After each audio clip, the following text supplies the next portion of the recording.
안녕하세요. 전청입니다. 우리가 살고 있는 주 거주지요. primary residence죠. 법률적으로는 이걸 principal residence라고 부르는데요. 여기서 일정 조건을 만족하면 25만 불까지 매각 시에 이 양도소득에서 차감해주는 그런 규정이 있잖아요. 부부의 경우는 50만 불까지이고요.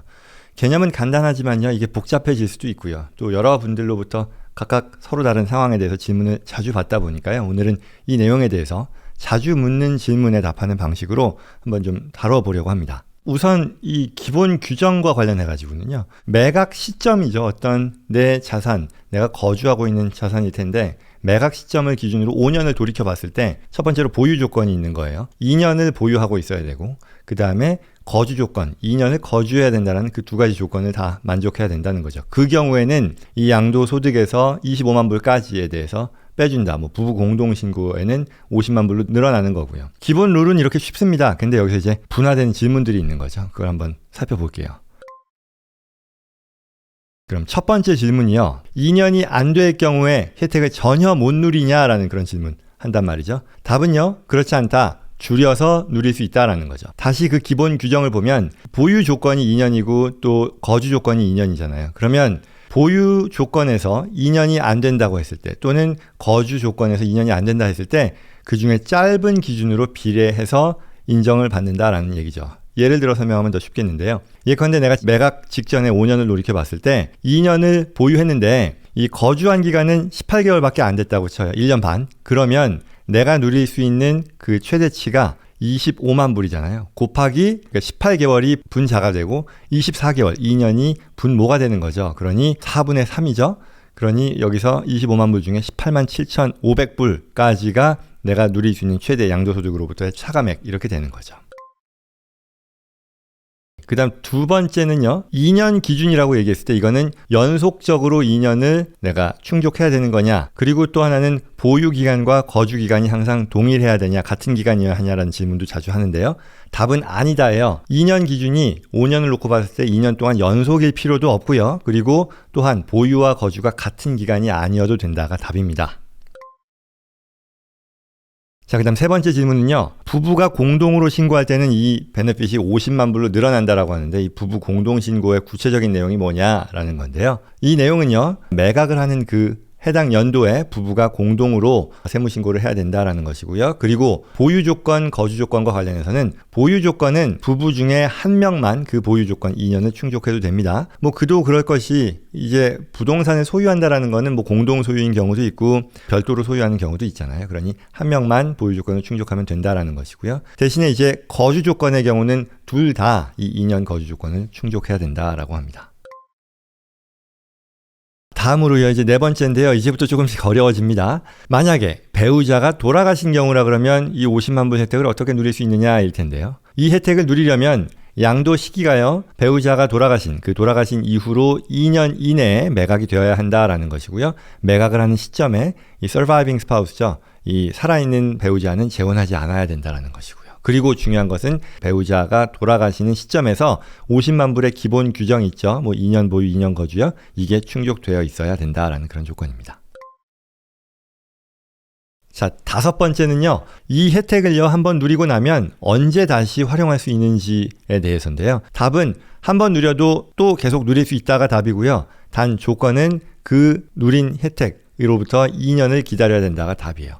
일반적으로는 당연한 얘기겠죠. 왜냐하면 거주 요건, 보유 요건이라고 하는 것이 다 2년을 기준으로 충족을 해야 되니까 2년이 추가로 필요하다는 건 맞는데, 근데 이제 이 규정을 잘 이해하시는 분들 중에 말하자면 빈틈을 찾는 그런 분들도 계시단 말이죠. 이 보유 거주 기간이 앞서 말씀드린 것처럼 같은 기간이 필요도 없고 연속일 필요도 없으니까 여러 시나리오가 나오거든요. 그래서 이제 빈틈을 찾는 경우가 있어요. 특히 이제 또 뒤에 말씀을 더 드리겠습니다만 투자 부동산을 거주 부동산으로 변환해서 이 컨버트 해가지고서는요. 이 혜택을 누리려는 분들, 이러한 법의 어떤 그 빈틈을 활용해서 더 자주 내가 누릴 수 있지 않을까라고 고려하시는 분들 계시는데요. 충분히 그런 시나리오도 가능하지만 bottom line은 어떤 경우에도 한 번 내가 이 25만 불, 50만 불 혜택을 누리고 나서 2년 이내에는 못한다라는 그런 조항이 있다고 이해하시면 됩니다.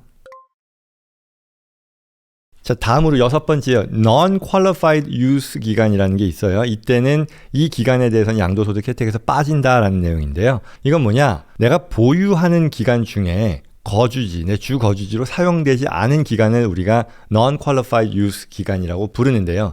이때 이 기간에 해당되는 양도소득은 면제되는 소득으로부터 제외된다라는 그런 뜻이에요. 예를 들어 설명하는 게 더 쉬울 것 같은데요. 첫 번째 사례는 예를 들어 내가 집을 샀는데 첫 3년 동안은 베케이션 홈으로 썼다는 거예요. 그리고 나서 주 거주지로 이제 들어가서 2년을 거주하고 매각을 하는 경우라고 한다면 이거는 내가 non-qualified use로 한 기간이 3년인 거잖아요. 그러니까 내가 개인적으로 누릴 수 있는 최대 양도소득 제외 혜택 금액이라는 25만 불에서 5분의 2만 곱하는 거죠. 그러니 10만 불까지만 나는 면제 소득으로 활용할 수 있게 된다라는 얘기고요. 두 번째 케이스요. 뭐 비슷한 걸 텐데요. 이번에는 베케이션 홈이 아니라 뭐 투자 부동산으로 썼다고 할게요. 첫 2년 동안은 투자 부동산으로 쓰다가 주 거주지로 부동산으로 내가 들어와서 3년을 살고 그리고 판다라고 하면 비슷하겠죠. 25만 불을 최대치로 누리는 중에 non-qualified use가 2년이니까 이제 내가 누릴 수 있는 혜택은 5분의 3으로 줄어든다. 15만 불까지만 면제를 내가 받을 수 있다라는 그런 얘기죠.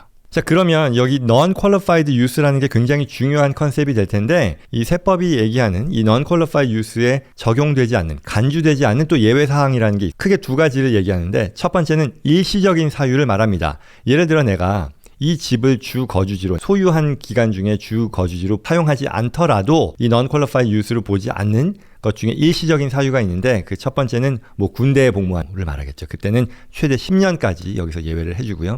또 내가 어떤 고용이라던가 건강상의 중요한 사유로서 비워야 될 때는 최대 2년까지는 이걸 non-qualified use로 간주하지 않는다라고 합니다. 그리고 두 번째, 이게 더 중요한 내용일 텐데요. 내가 어떤 프로퍼티를 소유하면서요. 처음에 주 거주지로 먼저 사용한 뒤에 비우고 non-qualified use로 가는 것은 이것은 non-qualified use로 간주되지 않는다라는 거예요. 이게 무슨 말이냐? 앞선 사례를 가지고 제가 다시 설명을 한다면 아까 그 베케이션 홈 있었잖아요.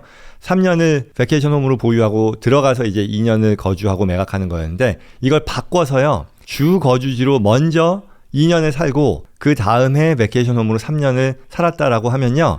이때는 먼저 주 거주지로 살고 그 다음 다른 용도로 쓴 거니까 non-qualified use로 안 보고 제약 없이 25만 불 최대를 양도소득에서 공제할 수 있게 된다는 그런 얘기입니다.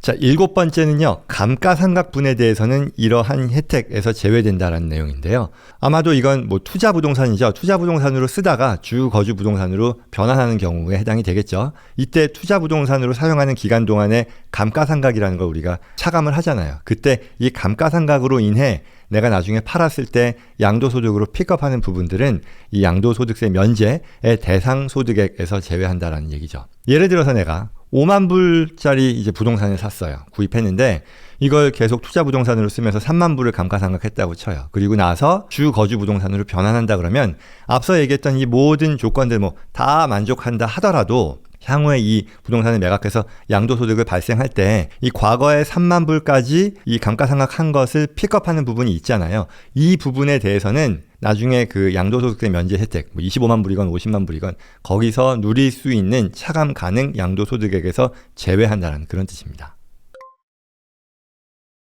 자, 8번째요. 아마 가장 어려운 종합 사례가 될 텐데요. 내가 투자 부동산을 가지고 있는데 이걸 일정 기간이 지나고 주 거주 부동산으로 변환하는 그런 경우입니다.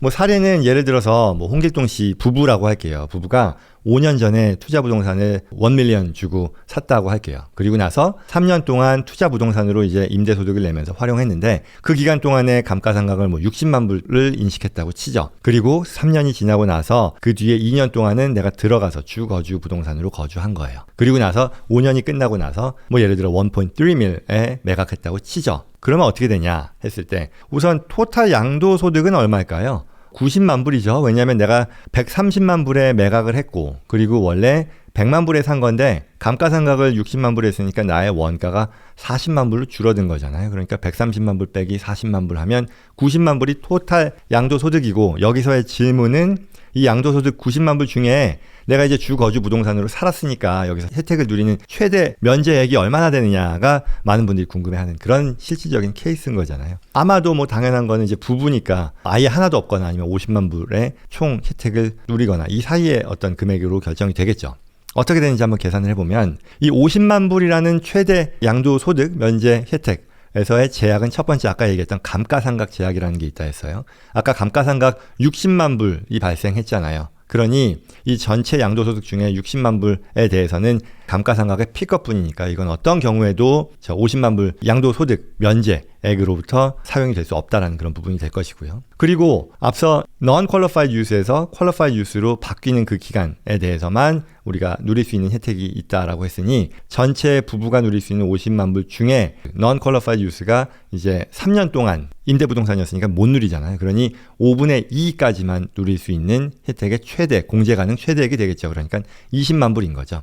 그래서 이거를 다 반영하면 총 양도소득 90만 불 중에 내가 누릴 수 있는 면제액은 20만 불이 되고요. 그래서 70만 불에 대해서는 양도소득을 과세받게 된다라고 볼 수 있는 거죠. 이걸 좀 정리를 하면 홍길동 씨 부부가요. 100만 불에 사서 투자부동산으로 쓰다가 130만 불에 나중에 팔면서 그 사이에 내가 주 거주지로 옮겨가서 살았으니까 50만 불 혜택을 얼마나 내가 누릴 수 있을까라는 걸 궁금해했던 상황인 거고요. 근데 여기서 전체 90만 불 양도소득 제약 첫 번째는 감가상각 60만 불에 대해서는 못 누린다. 그럼 이제 30만 불만 어떻게 보면 양도소득 면제 가능액인데 또 두 번째 제약이죠. 홍길동 씨 부부가 누릴 수 있는 최대 이 50만 불의 이 주 거주지 공제 중에 2년만 거주했으니까요. 5분의 2에 해당되는 이 20만 불만 누릴 수 있다. 그러니 30만 불 중에 20만 불만 면제가 된다. 결론 총 90만 불 양도소득 중에 20만 불만 면제되고 70만 불에 대해서는 세금을 낸다라는 걸 제가 다시 한번 정리했어요.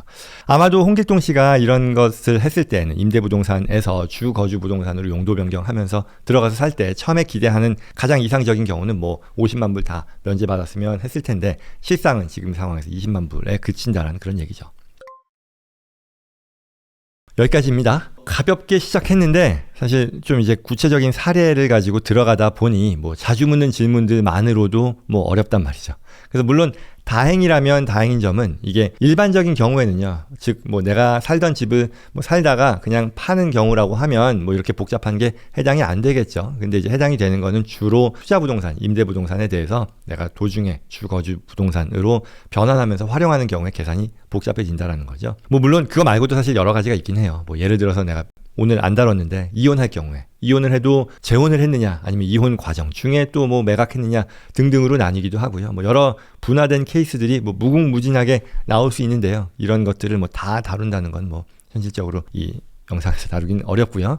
그래서 자주 묻는 질문 8개로 준비했습니다.